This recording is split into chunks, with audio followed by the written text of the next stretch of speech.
এই যে ড্রাগন, ঠিক আছে, ড্রাগন ফল ঠাকুমা বাজার গিয়েছিলো, বাজার থেকে নিয়ে এসছে। এই যে ঠাকুমা বাজার গিয়েছিলো, বাজার থেকে নিয়ে এসছে।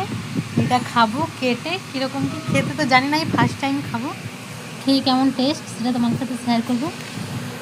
চলো, খুব সুন্দর কালার।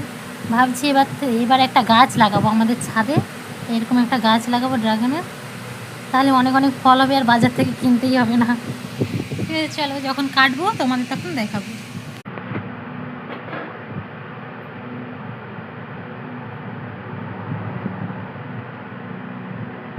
এই ড্রাগনের সাথে ঠাকুমা আরেকটা জিনিস নিয়ে এসেছে, সেটা কী বলো তো? কারণ যেখানেই যায় ভাইয়ের জন্য কিছু না আনলেই চলে না, তাই ঠাকুমা ভাইয়ের জন্য এই খাবারটা এনেছে। দেখতেই পাচ্ছ কী খাবার, এই খাবারটা ভাইয়ের জন্য এনেছে, আর এটা আমাদের জন্য এনেছে, কিন্তু আমরাও তো ভাইকেও দেবো।